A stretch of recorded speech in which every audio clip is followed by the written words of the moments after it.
outside of all of this. The data professionals have to get to senior leading. Those are the kind of guys that will be early adopters with their literacy programs. Analytics, storytelling that you do need to bring into the curriculum, that they are as close to the network of driving that culture. Just you travel the world, you speak to so many people, thought leaders in their field. You're a thought leader in the field of data analytics and data literacy.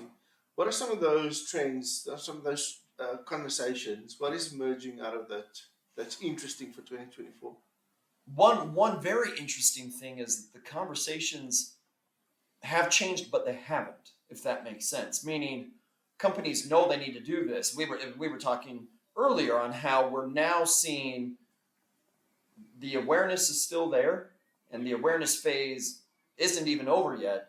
What people are struggling to do is, how do you build the right execution around this? And I think that's that next iteration of where things are going. Is the same conversation. That data is so weird in the sense that 15 years ago, the same problems that we're talking about today are the same things we're trying to solve for. How do you properly use a data scientist? Who freaking knows? How do you properly put in place good data governance? We're not doing it. How do you build a good data strategy? Well, we're still struggling. It's so fascinating to me that for whatever reason, and I wonder if that's because the way that education was set up in this space was the data professional was really taught data fundamentals, but business was left out. And then from the business perspective, data fundamentals were left out.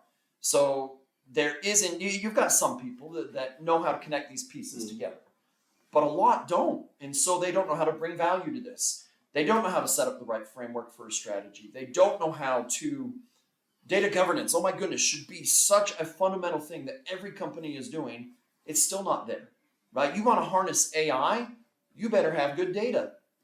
I think AI has done a good job of redirecting that. Yeah, absolutely. But the conversations, yes, things have evolved, but it's almost as if, it's like here's a real world example. One of the fundamental goals that people set in the new year is, I want to lose weight. That's been around for who knows how long, and people still struggle with it. It's almost like data is the same. Now, the one thing that I think can help alleviate that is the better the structure is around your strategy and your framework, the better the things will turn out. So, for example, take two people at New Year's, both want to lose weight. This person puts weekly goals in place, weekly targets to hit. You're not going to be perfect. And this person just has the aspiration to do it. Which one of those do you think is going to be more successful? Yeah. And the key, though, is the investment that a person makes too. Aspiration, you might not put any money behind it. The person who structures it is willing to say, you know what, I'm willing to buy a car at X amount of dollars. Why am I not willing to put X amount of dollars into me? So I'm going to do that.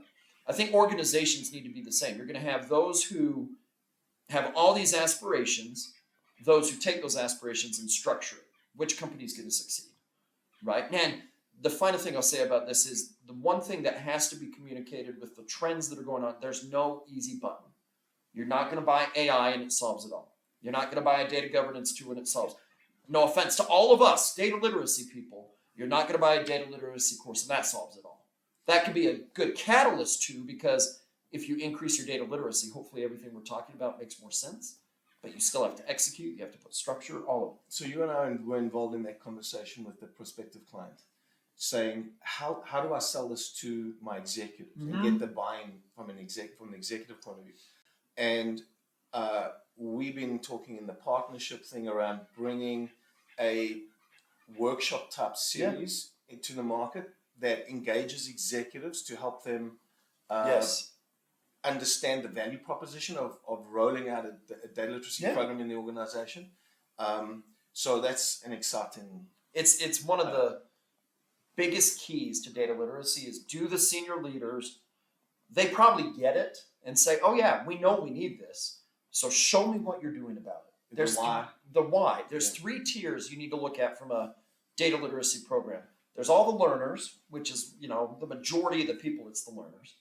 There's mid-level leadership, because they have to know principles plus know how to lead this group. But probably the key demographic is that senior leader. That's the top tier. They can say it all they want, but show me. And I think it sounds funny when you say it this way, but show me with your wallet. What are you, and show me that you're walking the walk. If you can get their data literacy at such a level that they're like, we have to do this. Here's the budget, here's your time, hire people for it, invest in companies like yours to do it, boom. But you have to have that senior leadership buy-in. Or the workshop I did while here in South Africa this week, it's interesting, the organic conversation, how much of it turned to getting senior leaders to understand and buy in. Can we drill into